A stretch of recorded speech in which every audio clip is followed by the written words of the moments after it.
కావచ్చు, ఎమ్మెల్సీలు కావచ్చు. ఈ రాజీనామాల్ని ఎట్లా చూస్తారు? మీ అనాలిసిస్ ఏంటి? ఇప్పుడు వైసీపీ నుంచి రాజీనామా చేసినటువంటి వాళ్ళలో మనకి ఇప్పటి వరకు రెండు తరగతులు కనిపిస్తున్నాయి. హ్మ్. ఒకటి, రాజీనామా చేసినటువంటి వాళ్ళు లేదా రాజీనామా చేస్తాము అనేటువంటి ఇండికేషన్స్ ఇచ్చినటువంటి వాళ్ళు మనకి కనిపిస్తున్నారు. హ్మ్. ఇవాళ ఉన్నటువంటి రాజకీయ పరిస్థితుల్లో, ముఖ్యంగా రెండు తెలుగు రాష్ట్రాల్లో ఉన్నటువంటి పరిస్థితుల్లో పదవులే పరమావధిగా, పదవుల కోసం ఎంతకైనా తెగించేటువంటి వాళ్ళు ఏ పార్టీకైనా ఎలాంటి వెరప్పులు లేకుండా ఫిరాయించేటువంటి వాళ్ళని మనం చూస్తున్నాం. హ్మ్. వీళ్ళల్లో రాజకీయ నాయకులు, అదే విధంగా రెండో తరగతిగా చూస్తే వాణిజ్య పారిశ్రామికవేత్తలుగా ఉన్నటువంటి వాళ్ళందరూ కూడా ఉన్నారు. వాళ్ళ వాళ్ళ ప్రయోజనాల కోసం ఇటువంటివి చేస్తున్నారు. హ్మ్.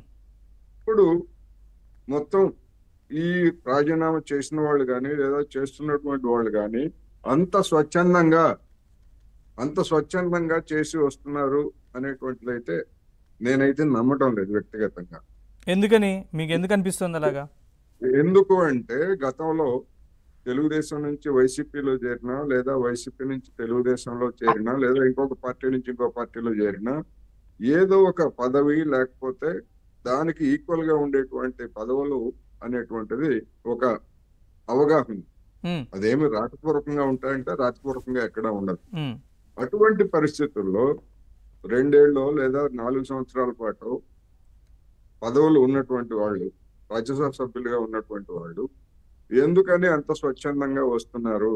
కేవలం పార్టీలో ఉండి మాత్రమే ఆ విధంగా సేవా దృక్పథం అనేటువంటిది ఏ పార్టీలో అయితే ఉందని నేను అనుకోవట్లేదు. హ్మ్. సేవా దృక్పథమే పేరుతో వచ్చేటువంటి వాళ్ళందరూ కూడా అదే గనక అయ్యేట్లయితే మరి బీదా మస్తానరావు గారు గతంలో ఎక్కడున్నారు? హ్మ్. వైసీపీలో చేరకముందు అవును, టీడీపీలో ఉన్నారు కదా. టీడీపీలో ఉన్నారు. మరి ఏమైంది అప్పుడు? ఆ సేవ ఏమైంది అప్పుడు? అందువలన ఎవరికి ఉండేటువంటి అవి వాళ్ళకి ఉన్నాయి. ఎవరి ప్రలోభాలు లేదా స్వలాభాలు అనేటువంటి వాళ్ళకి ప్రలోభాలు, కనిపిస్తున్నాయి. స్వలాభాలు. ఎస్, ప్రలోభాలు స్వలాభాలు రెండు. హ్మ్. పార్టీలు ప్రలోభాలు పెడతా ఉంటే వ్యక్తులుగా ఉన్నటువంటి వాళ్ళు స్వలాభాలు చూసుకోవడం అనేది ఇవాళ రాజకీయాల్లో ఒక సాధారణ అంశంగా మారారు. హ్మ్. అందుకని ఇప్పుడు రాజీనామా చేస్తున్నటువంటి వాళ్ళు చంద్రబాబు నాయుడు గారు చెప్పారు, రాజీనామా చేసి రావాలి, ఏది ప్రజాప్రతినిధులుగా ఉన్నటువంటి వాళ్ళు మేము అప్పుడు ఆలోచిస్తాము, లేకపోతే వాళ్ళని అప్పుడు చేర్చుకుంటామని చెప్తున్నారు. అంతవరకు బాగానే ఉంది. హ్మ్. కానీ ఆ తరువాతనే సమస్య అనేది నా అభిప్రాయం.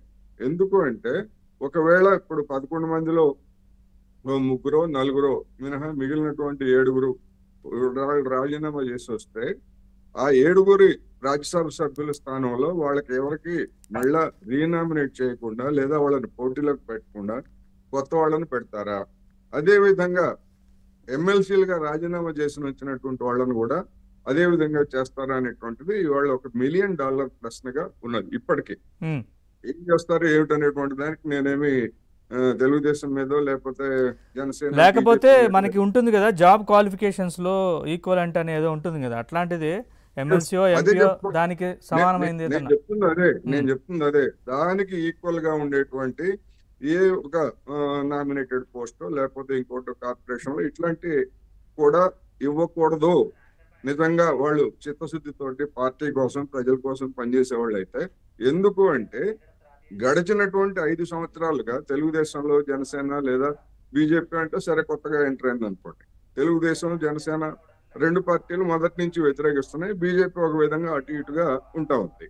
అందువల్ల మరి వీళ్ళందరినీ సంతృప్తి పరచకుండా లేదా సంతుష్టీకరించకుండా మళ్ళా వాళ్ళనే తీసుకొచ్చి పెడతారా లేదా అనేటువంటిది ఇప్పుడు ప్రశ్న. హ్మ్. అందుకని నా అభిప్రాయం ప్రకారం ఏంటంటే రాజీనామా చేసే వాళ్ళకంటే వాళ్ళని పార్టీలో చేర్చుకుంటే అసలైన పరీక్ష చంద్రబాబు నాయుడు గారికి లేదా జనసేన బీజేపీ పార్టీలకే ఎదురవుతుంది అనేది నా అభిప్రాయం. ఎందుకంటే కార్యకర్తలు ఒకవేళ వాళ్ళనే కనుక మళ్ళా తీసుకొచ్చి కూర్చోబెట్టినట్లయితే ఆ 3 పార్టీల కార్యకర్తలు అంత తేలిగ్గా దాన్ని జీర్ణించుకోరు. ఎందుకంటే మనం చూసాం, పోతుల సునీత గారు ఏమిటో ఆమె రాజకీయం ఏమిటో మనం చూసాం.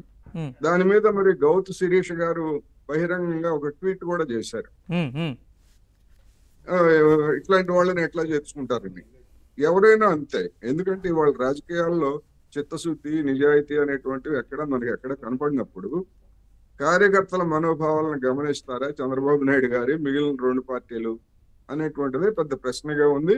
అందుకని ఆ పరిణామాలు జరిగిన తర్వాత వాళ్ళు ఏ పార్టీలో చేస్తారు ఏమిటి, వాళ్ళ తర్వాత కార్యాచరణ ఏమిటి అనే దాన్ని బట్టి మాట్లాడవచ్చు అనేది నా అభిప్రాయం. ఇందాక రఫీ గారు చెప్తున్న దాన్ని బట్టి ఇప్పటికైతే అనుమానమే. ఇందాక రఫీ గారు చెప్తున్న దాన్ని బట్టి దాదాపుగా టీడీపీలో జాయిన్ అవ్వడానికి అవకాశం ఉంది. అదేనండి, ఇప్పుడు టీడీపీలో జాయిన్ కావడానికి అవకాశం ఉంటుంది 99%. ఎందుకు అంటే ఎంపీలుగా ఉన్నటువంటి వాళ్ళు పారిశ్రామికవేత్తలుగా ఇతర రాష్ట్రాల్లో పరిశ్రమలు వాణిజ్యాలు లేదా ఉన్నటువంటి వాళ్ళు కొంతమంది ఎవరైనా ఉంటే బీజేపీలో చేరిన ఆశ్చర్యం లేదు. ఎందుకంటే వాళ్ళ అవసరాలు వివిధ రాష్ట్రాల్లో ఉన్న అవసరాలు, కేంద్ర ప్రభుత్వంతో ఉన్నటువంటి అవసరాలు, అందువల్ల ఎవరు దేనిలో చేస్తారు ఏమిటి, చేరిన తర్వాత వాళ్ళు ఇప్పుడు అంటే ఒక రాజ్యసభ పదవి కోసం లేదా ఒక ఎంపీ ఎమ్మెల్యే పదవి కోసం పారిశ్రామికవేత్తలు వాణిజ్యవేత్తలుగా ఉన్నటువంటి వాళ్ళు 100 కోట్లు ఖర్చు పెట్టడానికి సిద్ధపడి వివిధ పార్టీల తరఫున పోటీ చేస్తున్నటువంటి పూర్వ రంగంలో అంత స్వచ్ఛందంగా రాజీనామా చేస్తారంటే జనం కూడా నమ్మరు అనేది నేను ఈ సందర్భంగా చెప్తున్నా. భవిష్యత్తులో దాన్ని బట్టి అప్పుడు ఆయా పార్టీల తీరుదన్నుల గురించి వ్యాఖ్యానించడం తప్ప ఇప్పటి వరకు అయితే నాకైతే వాళ్ళు అంత స్వచ్ఛందంగా చేరుతున్నారు అనేటువంటి అభిప్రాయం మాత్రం నాకు లేదు.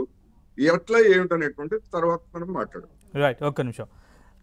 బీజేపీ నుంచి రామ్ కుమార్ గారు ఉన్నారు. రామ్ కుమార్ గారు నమస్కారం. నమస్తే అండి. రామ్ కుమార్ గారు, ఎంపీలు ఎమ్మెల్సీలు రాజీనామా చేసేశారు వైసీపీకి. తర్వాత రాజ్యసభ సభ్యత్వానికి ఆమోదం కూడా జరిగిపోయింది. బేదా మస్తాన్ రావు విషయంలో కావచ్చు, మోపిదేవి వెంకటరమణ విషయంలో కావచ్చు. సో జగన్ మీద అసంతృప్తితోనే వాళ్ళు రాజీనామా